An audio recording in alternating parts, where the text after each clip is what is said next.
તો જીવનનો ઉચ્ચતમ ગોલ જે કહેવાય ઈશ્વર પ્રાપ્તિ, ઈશ્વર શું છે એને જાણવાની પ્રક્રિયા, હું કોણ છું એ જાણવાની પ્રક્રિયા. કારણ કે સંસારની સમગ્ર શરૂઆત પોતાનાથી થાય છે. હું તો હું પછી ભલે ગમે તે સ્ટેટસમાં હોય, ગમે તે કેટેગરીનો હોય, મોટો હોય, નાનો હોય, રોગિષ્ઠ હોય, તંદુરસ્ત હોય, એ અલગ વસ્તુ છે. પણ હું છે. તો આ હું ને કેવી રીતે જાણવો અને હું ને જાણતા જાણતા કેવી રીતે ઈશ્વરની પ્રાપ્તિ થઈ શકે, એ પ્રક્રિયા એટલે સાધનાની પ્રક્રિયા. એની અંદર જુદા જુદા અલગ અલગ પ્રકારના ઘણા બધા પ્રયોગો હોય અને એમાંથી થોડા ઘણા પ્રયોગો આપણે અમલમાં લાવીએ છીએ દર વખતે. પણ બધાની અંદર મુખ્ય વસ્તુ છે ગુરુ પરંપરા. ગુરુને કંઈક આપવું છે, સાધકને કંઈક લેવું છે. પણ બંનેની વચ્ચે કોઈ ઋણાનુબંધ નથી. તો આ ઋણાનુબંધ ક્રિએટ કરવા માટેની પ્રક્રિયા એટલે આ ગુરુ દીક્ષા, કે જેની અંદર તમને આજે એક મંત્ર આપવામાં આવશે. કે જે મંત્ર એટલે શું, પહેલું એ સમજી લઈએ કે મંત્ર એટલે એક શબ્દોનો સમૂહ. અને શબ્દોનો સમૂહ એટલે એની સાથે કોઈક ભાવ સમાયેલો હોય. કોઈ પણ સેન્ટેન્સ હોય તો એની અંદર એનો હેતુ હોય, એનો ભાવ હોય, એનો મિનિંગ હોય. તો આ દરેક વાક્ય જે કંઈ ઉચ્ચારણ કરીએ છીએ એની પાછળ કોઈક વાક્યની પાછળનો કોઈક મિનિંગ છે અને એની અંદરનો ભાવ છે. તો મંત્ર એ બસ બીજું કંઈ જ નહીં, ઉચ્ચતમ તમારું જે જીવનનું ગોલ છે, આપણા જીવનનું, એ ગોલ સુધી પહોંચવા માટેની તમારા પ્રાણોની અંદર એ ભાવને વણી લેવાની પ્રક્રિયા. જેમ આપણે કોમ્પ્યુટરની અંદર પ્રોગ્રામિંગ કરીએ છીએ એવી રીતે આ પ્રક્રિયા એટલે તમારા પ્રાણની અંદર આ ભાવને વણી લેવા માટેની પ્રક્રિયા, જેનું તમારે અનુષ્ઠાન આ પ્રક્રિયા પછી 15 દિવસ 3 મહિનાની અંદર ગમે ત્યારે કરવાનું છે. એ 3 મહિના સમય પણ નિયમ એ છે એનો કે જેની આપણે ચર્ચા કરેલી છે, છતાં પણ ફરીથી એકવાર ચર્ચા કરી લઈએ કે એક સમય એક દિશા તમારે 15 દિવસ કન્ટિન્યુઅસ કરવાના છે, જેમાં વચ્ચે એક પણ દિવસનો બ્રેક ચાલે નહીં. માનો કે તમે 12 દિવસ કર્યું અને એક દિવસનો બ્રેક પડ્યો તો પાછું નવેસરથી તમારે એકથી પાછું કાઉન્ટડાઉન શરૂ કરવાનું છે.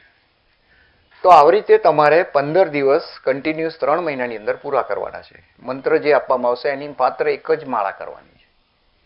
કોઈ પણ માળા તમે ઉપયોગમાં લઈ શકો છો.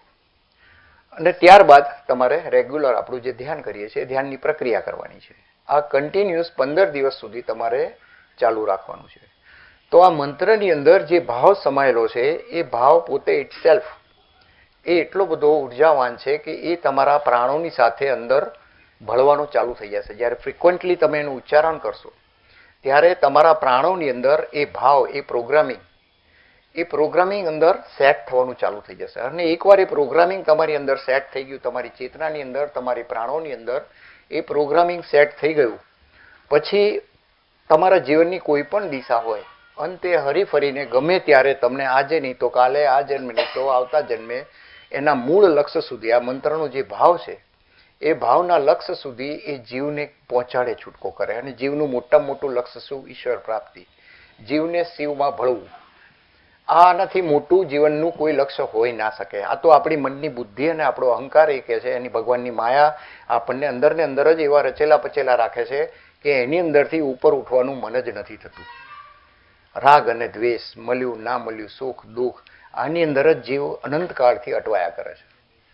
જે મળ્યું તો સારું લાગ્યું, ના મળ્યું તો દુઃખી થયું. તો આ પ્રક્રિયા નિરંતર ચાલુ ને ચાલુ જ છે દરેક પ્રાણી માત્રની અંદર, દરેક જીવની અંદર, ચાહે મનુષ્ય હોય, કીડી મકોડા હોય કે કોઈ પણ આ યોનિની અંદર હોય. તો આ પ્રક્રિયા જે છે એ તમારા સબકોન્શિયસ માઇન્ડની અંદર, તમારા પ્રાણોની અંદર, માઇન્ડની અંદર નહીં, તમારા પ્રાણોની અંદર એ ભાવને વણી લેવાની પ્રક્રિયા. તો એ ભાવ જેમ જેમ તમારો ગાઢ થતો જશે એમ તમારા પ્રાણ એ મુજબ સેટલ થતો જશે અને પ્રાણને એક દિશા મળશે. પછી જીવનની અંદર કોઈ પણ તમે પ્રવૃત્તિ કરતા હશો પણ તમને ગમે ત્યારે ગમે તે રીતે આ દિશાની અંદર, આ માર્ગની અંદર એ પ્રાણ તમને પ્રોત્સાહિત કર્યા જ કરશે કે ના આ ચૂકાય છે, આ ચૂકાય છે, આ કરવાનું છે. તો આ મંત્ર દીક્ષા એ ઇટસેલ્ફ જીવનની બહુ મોટી કહેવાય. કારણ કે જીવન મળ્યા પછી જો તમારા જીવનનો હેતુ કોઈ જીવનની અંદર મળે આપણને ઉચ્ચતમ હેતુ, તો એનાથી ઉત્તમ આ જીવનની અંદર આપણે કરેલા તમામ કાર્યોમાંથી બીજું કોઈ કાર્ય આનાથી ઉત્તમ ના હોઈ શકે. આવું આપણા ગુરુ પરંપરાના આપણા સિદ્ધોના માધ્યમથી દરેકનું મન, કારણ કે એમને આના અનુભવથી એમને ખબર છે કે જીવ જે છે ભટકે છે. એને પોતાનું હિત શેમાં છે, પોતાનું શ્રેય શેમાં છે, પોતાનું કલ્યાણ શેમાં છે, એને પોતાને ખબર જ નથી. એને તો એમ છે કે જેટલું મને મળી ગયું, જેટલી વધારે મારી પાસે સુખ સગવડ, જેટલી સમૃદ્ધિ વધી એટલો હું સુખી. પણ આ બધું ટેમ્પરરી છે અને એ આપણા ગુરુઓ બધા સારી રીતે જાણતા હતા. જીવને સચ્ચિદાનંદ, સાચો આનંદ જે કહેવાય, સત્ય, ચેતન અને આનંદ, નિરંતર આનંદ સ્વરૂપની અંદર રહેવા માટે જે જીવનો સ્વભાવ છે, જે આત્માનો સ્વભાવ છે, એ આત્માની અંદર જ્યાં સુધી તમે લીન ના થાવ અને એ લીનની પ્રક્રિયા પરમાત્માની અંદર જ્યાં સુધી પૂર્ણ ના થાય ત્યાં સુધી આ જીવન મરણની પ્રક્રિયા નિરંતર ચાલુ જ રહેવાની છે. તો થોડુંક આપણે સમજી લઈએ કે કેવી રીતે તમારે મંત્રના 15 દિવસનું અનુષ્ઠાન તમારે કરવાનું છે. એક સમય તમારે ગમે તે સમય 24 કલાકમાંથી ગમે તે સમય તમારે નક્કી કરવાનો કે જેની અંદર તમારા જમ્યા પછી 3.5 કલાક થયા હોય અથવા તમે નાસ્તો કર્યા હોય પછી 1-1.5 કલાક તમારો પૂર્ણ થયો હોય. તો આવી રીતે તમારે આ અનુષ્ઠાનની શરૂઆત કરવાની છે કે જેની અંદર તમારે ટાઈમિંગ તમારો જોઈ લેવાનો કે કયો સમય તમને અનુકૂળ આવશે. 24 કલાકમાંથી ગમે ત્યારે તમે કરી શકો. નાવું ધોવું એ કંઈ બહુ ઇમ્પોર્ટન્ટ નથી, પણ ખાલી પેટ હોવું એ ખાસ જરૂરી છે. ત્યારબાદ એક સમય, એક દિશા.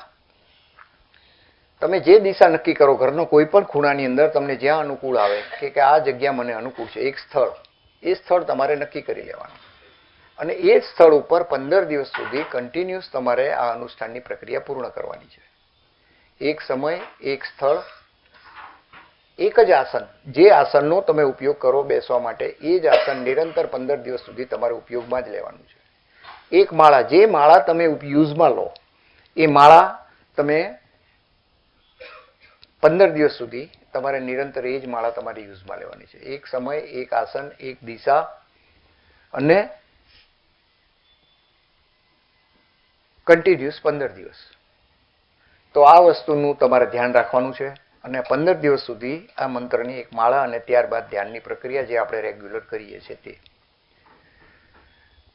ત્યારબાદ પછી જ્યારે પણ તમે ધ્યાનમાં બેસો ત્યારે તમારે આ મંત્રનું 1 વાર કે 3 વાર મનની અંદર ઉચ્ચારણ કરીને પછી રેજુંદી જે તમારી પ્રક્રિયા ધ્યાનની આપણી છે, અનુલોમ વિલોમ પ્રાણાયામ, ઓમનો ઉચ્ચારણ એમ કરીને તમારે જે તમારી પાસે સમયની અનુકૂળતા હોય એ મુજબ.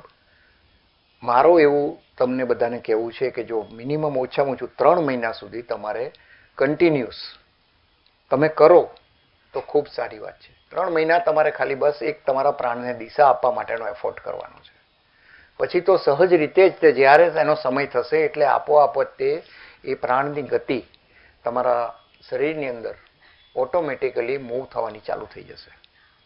એમાં તમારે કોઈ પછી વિશેષ કોઈ પ્રયાસ કરવાની તમારે જરૂર રહેશે નહીં. તો આ પ્રક્રિયા તમારે ખાસ આટલા પૂરતી તમારે ધ્યાન રાખવાની, સમજવાની છે. તો આપણે વારાફરતી જે કંઈ બધા ટર્ન બાય ટર્ન અહીંયા આગળ આવશો, બધાને હું તિલક કરીશ અને તિલક કર્યા બાદ પછી પોતાની જગ્યા ઉપર બેસી જશો અને પછી આપણે રેગ્યુલર જે ધ્યાનની પ્રોસેસ જે કરીએ છીએ. તિલક એટલા માટે કે તમારી અંદર જે કંઈ ઈશ્વરીય તત્વ છે, ચેતન આત્મા છે, એનું ગુરુ પણ પૂજન કરે છે. ગુરુને પણ ખબર છે કે તમારી અંદર રહેલું એ તત્વ ઈશ્વરીય તત્વ છે અને એ ઈશ્વરીય તત્વનું પૂજન કરે છે. તમારું પૂજન કરે છે, તમારા શરીરનું પૂજન તો ઠીક છે, પણ એના કરતાં પણ વિશેષ એ તમારી અંદર રહેલા ઈશ્વરીય તત્વને જગાડવા માટે, એને આદર ભાવ સાથે એને જાગૃત કરવા માટે એને પ્રયાસ કરે છે, એને નમન કરે છે. તો ગુરુ એ તો માત્ર ફક્ત એટલા માટે છે, એનું દેહ એક માધ્યમ છે. ગુરુ એટલે કોઈ મોટો એવું કોઈ વાત નથી, પણ એટલા માટે એને ગુરુ કહેવામાં આવે છે કે એને કંઈક અનુભવ મળ્યો અને એ અનુભવ બીજાને આપવા માટે પ્રયાસ કરી રહ્યો છે. તો હવે જેને લેવું છે એ શિષ્ય. આપણે ગુરુ તો બધા અનેક સબ્જેક્ટની અંદર, અનેક પરંપરાની અંદર આપણે ઘણા બધા ગુરુઓ આપણા જીવનની અંદર હોય છે. એમાં આ પણ એક વિષય, એક સબ્જેક્ટ છે કે જીવનનો ઉચ્ચતમ હેતુ જે છે એનું જેની પાસે જ્ઞાન છે, જેની પાસે અનુભવ છે, એ અનુભવ તમને આપવા માટેનો પ્રયાસ કરીએ છીએ.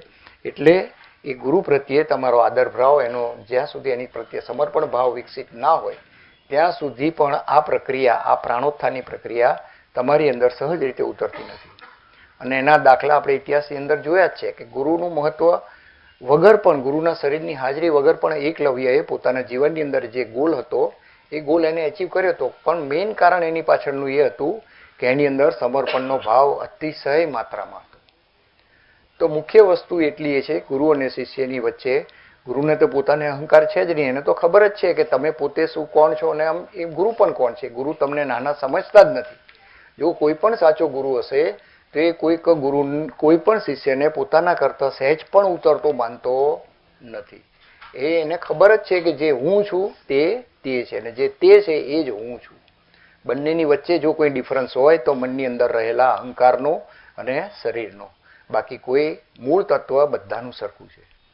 પણ શિષ્ય માટે સમર્પણ એટલા માટે જરૂરી છે કે આ પ્રવાહ જે છે એ હંમેશા ઉપરથી નીચેની તરફ ઉતરે છે.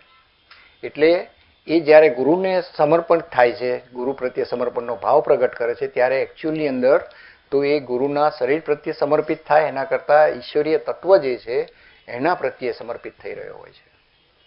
તો જેટલો સમર્પણનો ભાવ તમારી અંદર વિકસિત જેટલો થશે, આ શક્તિપતિ, આ ભગવતી શક્તિપતિ, કારણ કે આ બ્રહ્માંડની અંદર અણુએ અંદર આ શક્તિ, આ ઉર્જા વ્યાપેલી છે અને એના જ માધ્યમથી આ જીવન જે છે એ આપણું ચેતન છે. તો એનો આદર અને એનો જ એ જ ઉર્જા, એ જ શક્તિ, એ જ આદિ અનાદિ શક્તિ દરેક જીવોની અંદર, દરેક શરીરની અંદર કાર્યવંત છે. તો એ શક્તિને પણ એટલા જ પ્રેમપૂર્વક, આદરપૂર્વક તમે નમન કરો અને એનો આભાર વ્યક્ત કરો અને એને પણ પ્રણામ કરીને કહો કે ભાઈ મને મારી જીવનની અંદર મને મારી સાચી દિશા તરફ મને તમે લઈ જાઓ.